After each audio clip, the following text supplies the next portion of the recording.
Hi friends, welcome to K R agritech farmer YouTube channel. ఇది మా పొట్టేళ్ల form. మా పొట్టేళ్ళకైతే వర్షాకాలం వస్తుంది కాబట్టి సీజన్ డివార్మింగ్ చేస్తున్నాం.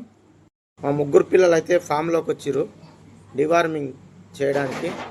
ఇగో మైపాల్ రాణా, ప్రేమ్పాల్ రాణా, జైపాల్ రాణా అయితే రెడీగా ఉన్నారు. ఇగో నెంబరింగ్ ఇచ్చినాం పిల్లలకు. ఇగో పెద్ద పొట్టేళ్ళని అయితే ఫస్ట్ పట్టిర్రు. అది ఇద్దరు పట్టుకుంటేనే ఆగేటట్టుంది. ఒకరు పట్టుకొని ఒకరైతే మందు వేస్తుర్రు, ఇంకొకరైతే నెంబరింగ్ వేస్తుర్రు. వేసిన దాన్ని నెంబర్ ఎంతో టిక్ చేసుకుంటారు. ఎందుకంటే డబల్ డోస్ ఇచ్చినట్లయితే పిల్లలు చనిపోయే అవకాశం ఉంది. కాబట్టి సీజనల్ డివార్మింగ్ చేయడం వల్ల పిల్లలకు వర్షాకాలంలో వచ్చే జబ్బులు రాకుండా ఉంటాయి. అదేవిధంగా పొట్టేలు పిల్లలు బలంగా ఎదగడానికి అవకాశం ఉంటుంది. రైతు సోదరులంతా సీజనల్ డివార్మింగ్ చేసుకోవడం వల్ల రోగాల బారి నుండి తప్పించుకునే అవకాశం ఉంటుంది. మా వీడియోకు ఒక లైక్ ఇవ్వండి. తప్పకుండా మా